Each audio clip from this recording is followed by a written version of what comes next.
I was walking to school early in the morning. The streets were empty, a cold mist crawled over the asphalt, and every step echoed unnaturally loud. Usually, it only took me 10 minutes to get there, but that day, I had been walking for more than 20. I turned at the familiar intersection. Yet again, my school appeared in front of me. But something was wrong. The building looked old, abandoned. The windows were boarded up, the walls cracked, but the clock tower showed the exact time, 7:45. I hesitated, but then walked closer. The front door was slightly open. I pushed it, and the rusty creak echoed down the empty halls. Inside, it smelled of dust and dampness. The flickering ceiling lights barely illuminated the endless corridors. And then, the school bell rang. The same one I heard every morning. My stomach twisted. If this place was abandoned, who rang the bell? I pressed my face against the door window. A classroom full of students sat inside. But they weren't moving. They sat stiff, pale, faces lifeless like wax figures. The teacher stood at the blackboard. Slowly, she turned her head toward me. Her eyes were completely black. I stumbled back and ran. The hallway stretched endlessly, and behind me, I heard footsteps, slow, steady, following. Finally, I saw the exit and burst through it. I was outside again, standing before my school.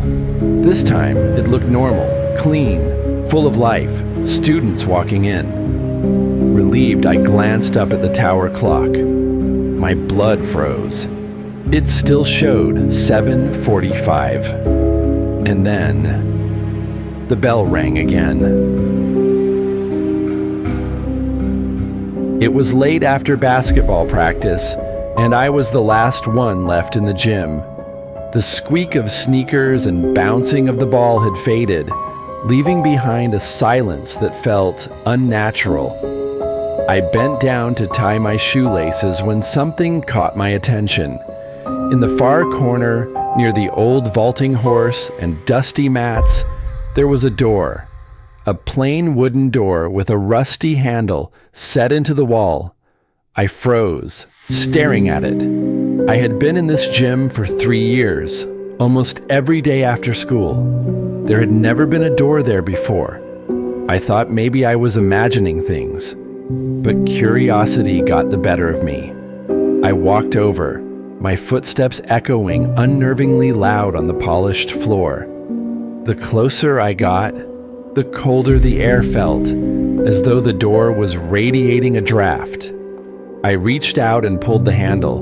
It creaked loudly, and the door swung open, revealing a narrow hallway stretching into darkness. A damp, earthy smell drifted out, and I could hear faint dripping, like water falling far away. I should have closed it and walked away. Instead, I stepped inside. The hallway walls were raw concrete, wet with moisture. My footsteps echoed in the stillness, and each step I took felt heavier than the last. After a minute, I realized I could no longer hear the sounds of the gym behind me. The door had vanished into the shadows. That's when I saw them. Shapes moved ahead. Figures of children standing in the darkness. Their clothes were strange, old-fashioned, like uniforms from decades ago. At first, I thought maybe it was some kind of storage with mannequins. But then one of them tilted his head toward me. His face was pale, lips bluish, eyes hollow and black.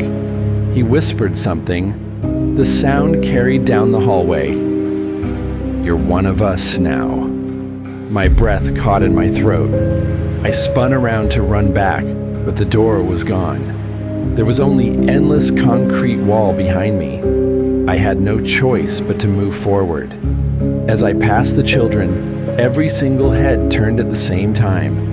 Their necks creaked like old hinges. Dozens of black, empty eyes stared at me. I ran. My footsteps pounded. echoing in the confined space, the sound of my own heart almost deafening. The figures didn't move, but I could feel them watching, their whispers growing louder, filling the hallway. With us. Stay with us. Finally, a faint glow appeared ahead. A door. I sprinted, slammed into it, and tumbled through. I landed hard on the cold tile of the locker room. Everything looked normal again. The smell of sweat and detergent replaced the damp rot. My chest heaved as I stared back at the blank gym wall. The mysterious door was gone. Relief washed over me until I caught sight of myself in the locker room mirror. My reflection wasn't alone. Behind me, in the reflection only, those pale children still stood, watching. The classroom was quiet that evening, the kind of silence that makes every little sound unbearable. I was waiting alone for my teacher, who had stepped out for a moment. The ticking of the wall clock grew louder with every second, and I tried to distract myself by flipping through my notes. That's when I heard it. A ringing phone. My head snapped toward the wall. There, hanging in its usual spot, was the old rotary phone. Black, heavy, dusty. It hadn't been connected in years. It was basically decoration now, but it was ringing. The shrill sound filled the classroom, echoing against the walls. My pulse quickened. It didn't make sense. Against all reason, I picked up the receiver. Hello. My voice cracked. At first, there was only silence, then breathing, slow, shallow, and close. Finally, a whisper. Don't turn around. He's standing right behind you.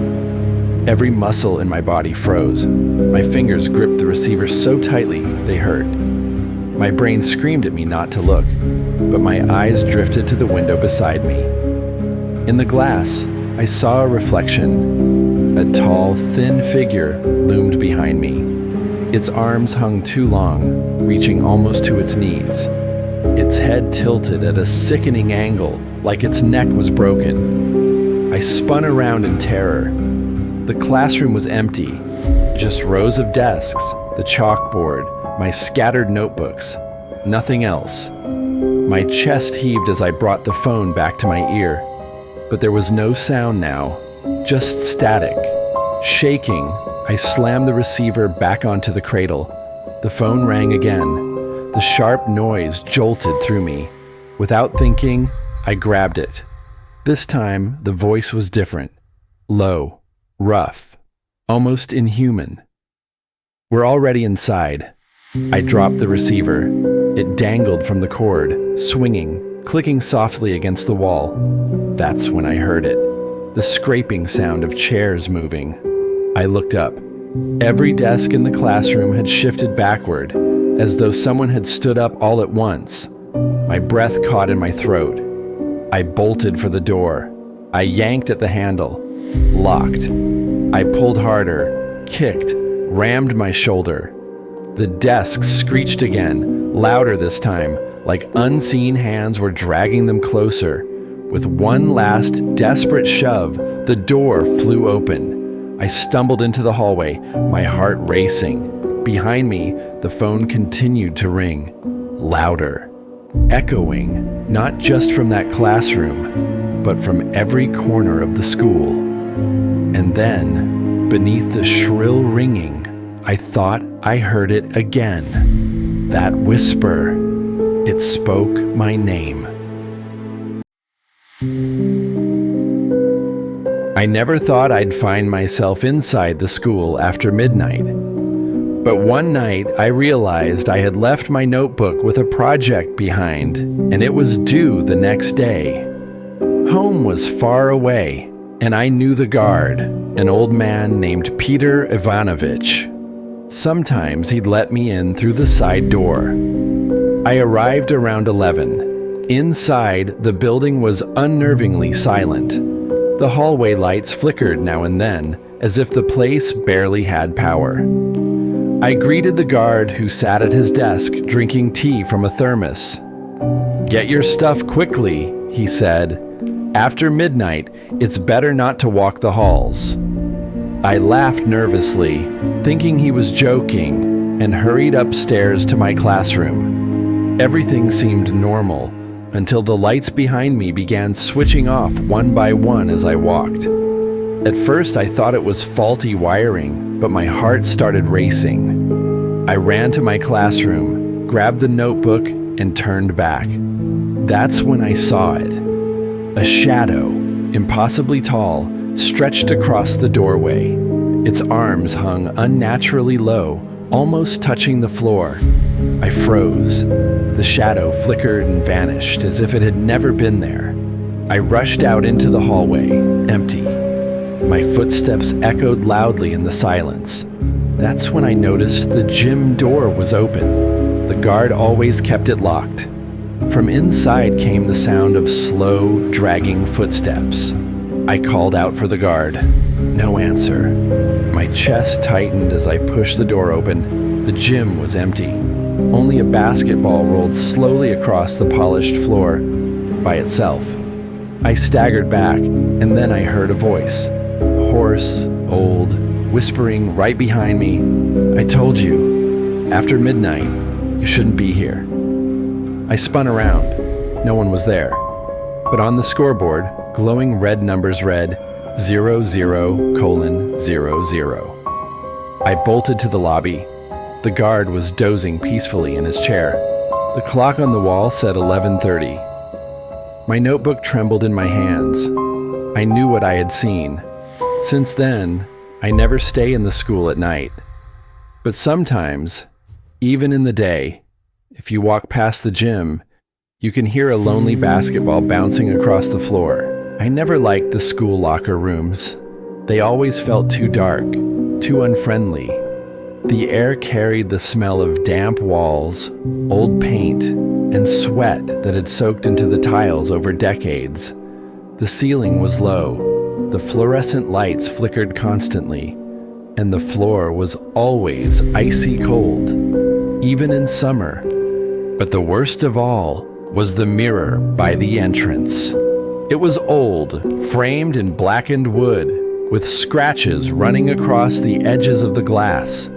It always seemed to distort reflections just a little, stretching faces, bending lines of light, shifting proportions in ways that didn't feel natural. Whenever we changed after gym class, I often thought I saw my reflection move with a slight delay, like a recording with bad lag. Nobody else seemed to notice, and I kept my mouth shut so I wouldn't sound crazy. One evening, I had to come back to school after hours. We were preparing for a track competition, and I had forgotten my sports uniform in my locker. My house was far, and I didn't want to go home without it. The building was nearly empty when I came in. The long hallways echoed with the faint steps of the night guard somewhere on the first floor. The fluorescent lights hummed above me, dim and uneven, making every shadow stretch far too long across the walls. I went down to the locker room. Silence pressed against my ears, broken only by the sound of water dripping from a leaky faucet. The room was half dark. A small window near the ceiling let in the last pale glow of the evening. I opened my locker, grabbed the bag with my uniform, and turned toward the door. That's when I noticed it. The mirror. It was fogged up. Just a faint layer, as if someone had breathed on it seconds before. But the air in the room was cold. There was no reason for condensation. I stepped closer, wiped the glass with my palm, and froze. My reflection smiled at me. I wasn't smiling. My face was tense, my breath short, but in the glass, my lips curled into a wide, unnatural grin. The corners of the mouth stretched too far upward, almost touching the eyes. My stomach dropped. I stumbled back. The reflection stepped forward. I yanked the door handle. It didn't move, as if someone on the other side was holding it shut. I turned back toward the mirror and saw that my reflection wasn't alone anymore. Behind it, in the depths of the glass, shadowy figures appeared. At first, they looked like faint silhouettes, hard to focus on, but with each second, they grew clearer. Human shapes, dozens of them, standing still, watching. I felt my throat tighten as my double lifted its hand and knocked from the inside of the mirror. The sound was sharp, loud, like someone rapping directly against my skull. The shadows behind it shifted. They began to move forward, closer to the surface of the glass. "No," I whispered, and grabbed a wooden bench. I swung it against the mirror with all my strength. The glass shuddered, cracks spider webbing across the surface, but it didn't break. Instead, thick black mist seeped out of the fractures. It poured into the room like smoke, swirling and writhing as if alive. It moved toward me, curling around my arms and legs. My reflection grinned wider, its eyes turning completely black. I slammed against the door again, this time with every ounce of strength. With a screech, it finally opened. I stumbled out into the hallway, pulling it shut behind me so hard the walls rattled. I stood there, gasping, my ears ringing. My brain screamed at me to dismiss it, to call it exhaustion or stress. But then, faintly, I heard it again. A knock from inside the locker room. I ran. I bolted up the stairs, out through the front doors, and didn't stop until I was blocks away from the school. When I finally reached home, I collapsed onto my bed, telling myself it had to be some kind of hallucination. By morning, the memory already felt distant, like a half-forgotten nightmare. Still, I couldn't resist checking. The next day, between classes, I slipped back into the locker room. The guys were laughing, joking, pulling on their gym shorts. Everything looked completely normal. I forced myself to look at the mirror. It looked old, harmless, just glass and scratches. My reflection moved exactly as I did. For a moment, relief washed over me. Almost. Because when I bent down to tie my shoes and looked up again, I saw something else. A figure. Standing just behind me in the reflection. A tall, faceless shadow. I spun around instantly. Nothing. Only my classmates. But when I turned back to the mirror, my reflection lagged behind again, just by a fraction of a second. And yes, it was smiling. Always smiling. That night, I dreamed of it. And when I woke, I remembered something that made my blood run cold. The crack. It was still there. On the edge of the mirror, faint, but unmistakable. The same fracture I had made when I struck it with the bench. And behind that crack, if you leaned close, the background didn't show teeth.